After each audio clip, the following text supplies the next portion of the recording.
Frangedo de la Transavia și partenerii săi sărbătoresc Ziua Produselor Românești la Agrojurnal. Produsul românesc este important să existe pentru că odată cu el crește economia locală, se creează locuri de muncă, iar acestea țin românii în țară. Ziua alimentului românesc urmează pe 10 octombrie, iar una dintre marile companii de producție avicolă din România pune la masa an de an tot mai multe companii românești care creează produse alimentare de calitate. Evenimentul a fost marcat prin feluri de mâncare care, chiar dacă nu sunt de inspirație românească, sunt realizate cu ingrediente românești.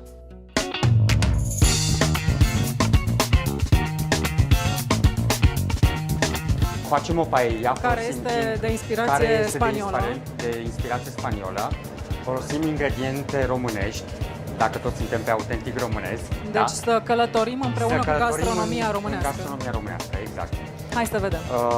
Deci, uleiul de măsline, care este... Inerent, nu se poate fără. Mai ales în Spania, nu? În Spania, da?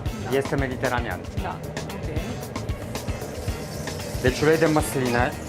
Este foarte important uleiul pentru paella, pentru că ne ajută foarte mult la orez, da? Avem un orez cu șofran, care, din câte am înțeles, am început să-l producem și în România, șofranul. Produsul românesc este puiul, da? Sunt legumele, că oricum producem orice legumă și noi. Suntem mari producători de legume. Și repet, în interior avem și crevetele, care este mediteranean. Această paella are ceva foarte, foarte interesant. Smochina. Am început să producem și smochine. Am început să producem și smochine. Deci ce avem? Pui, ardei,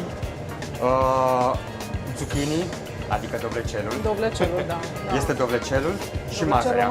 Și mazărea românească. Și mazărea românească. Smochine, le va da partea aia de dulceață. Asta e dulceața de smochine. E dulceața de smochine, da. De ce punem? Ca să fie... am contrast foarte bun între sărat, dulce și oricum avem cărnuri foarte, foarte simple, da? Crevetele și puiul, care sunt cărnuri albe, dulci. Și cu smochina e perfect. Se îmbină perfect.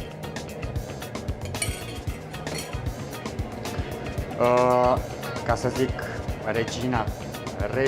regele farfuriei este șofranul, da?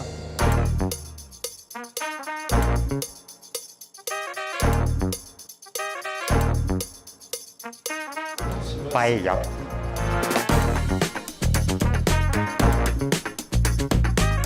Așa a început Ziua Produsului Românesc cu o călătorie în gastronomia Spaniei, țară populată de altfel cu mulți români în ultimii ani. Cea mai mare companie avicolă din România strânge de la un an la altul tot mai mulți producători români în jurul produsului autentic românesc. Vroiam să atingem și componenta aceasta economică, impactul, spre exemplu, al acestor alianțe din acest program, tot ceea ce vedeți, Safala, Transavia, Mobexper, Reca și toți ceilalți parteneri care ni s-au alăturat, spre exemplu, însumează ca cifra anuală de afaceri peste 750 de milioane de euro. Deci, cumva, ca și pondere, dacă doriți, noi zicem că această alianță arată încă o dată importanța și semnificația faptului contribuțiilor fiecărui client consumator în coșul său de cumpărături cu produse românești. Mai mult decât atât, vorbim și de păstrarea resurselor în România și a veniturilor în România.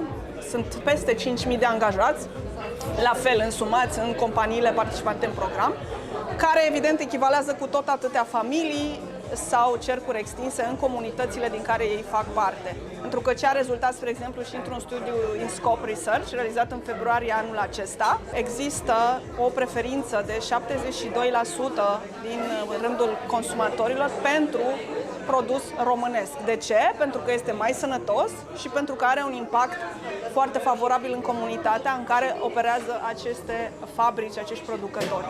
Deci asta înseamnă că pe teritoriul întregii țări noi suntem implantați, avem materie primă cultivată în România, angajați în România și veniturile se întorc tot în dezvoltări în România. Este foarte important. Am crescut cifra de afaceri cu 50% în ultimii 2 ani și vom ajunge anul ăsta la peste 11 milioane de euro. Mai important decât cifra asta e faptul că e sustenabil, avem parteneriate solide cu furnizorii, cu clienții de peste 12 ani. Eu m-am inspirat dintr-un produs spaniol, doar că în timp am ajuns să-i dăm o aromă românească prin... am preluat ceva bun și l-am făcut și mai bun. Și ideea e că vrem să exportăm rețeta asta mai departe, adică putem și noi să ieșim în lume, nu numai italienii să vină cu mâncare peste tot, putem și noi să avem măcar 1, 2, 3, 10 produse la nivel european cel puțin. Alianța cu mari producători a ajutat-o pe Teodora să ducă deliciile bunicii mai aproape de consumatori. Ne-am mutat la casă, iar acolo avem foarte mult teren care nu era valorificat. Am început cu un solar în curte, ne făceam propriile zacuși, sucuri de roșii la ceaun, stăteam până seara și învârteam la acel ceaun și făceam... Așa s-a născut afacerea voastră? Exact, ceva de genul acesta. Practic, prietenii noștri au început să caute foarte mult aceste produse și cumva am zis, bun, hai să ne extindem pe partea aceasta. Am extins foarte mult partea de agricultură, am și certificatul ecologic între timp și am construit și hala de procesare fructe, legume și uleiuri presate la rece. Cât produceți acum? Ce producție aveți? Avem o gamă destul de variată de produse. Pe partea de fructe și legume avem de la zacuști, dulcețuri, sucuri de roșii, sucuri de fructe, roșii deshidratate, gemuri și așa mai departe, iar pe partea de uleiuri presate la rece, de la floarea soarelui rapiță, la nucă, in, susan, dovleac și așa mai departe. De câți ani faceți asta? Acum 6 ani am început. 6 ani, deci e un pic de istorie în spate. Așa, e ca să și arătăm telespectatorilor ce avem aici. Deci aici, practic, avem un bulion de roșii cu ardei capia. O chestie foarte interesantă în ceea ce privește produsele noastre este că avem utilaje care procesează în vacuum. Practic, fierberea începe de la 30-40 de grade, nu atinge niciodată 100 de grade, motiv pentru care produsele își păstrează culoarea, proprietățile, nutrienții. Nu pot să nu te întreb unde vindeți, dacă aveți piață pentru așa ceva. Avem și piață de desfacere, însă a fost destul de greu să ajungem și până în momentul de față încercăm să ne dezvoltăm pe partea aceasta. Vindem în câteva băcănii din București, din Brașov, din Râșnov, Constanța, Iași. Deci în băcănii? În băcănii, în principal. Nu la raft în supermarketuri? Nu, facem doar parte dintr-un proiect al unui retailer de la noi din România, care practic a conceput un proiect de susținere a producătorilor locali. Suntem doar în 3 magazine din Dâmbovița. Ziua Națională a Produselor Agroalimentare Românești este sărbătorită pe 10 octombrie în fiecare an, începând din 2017.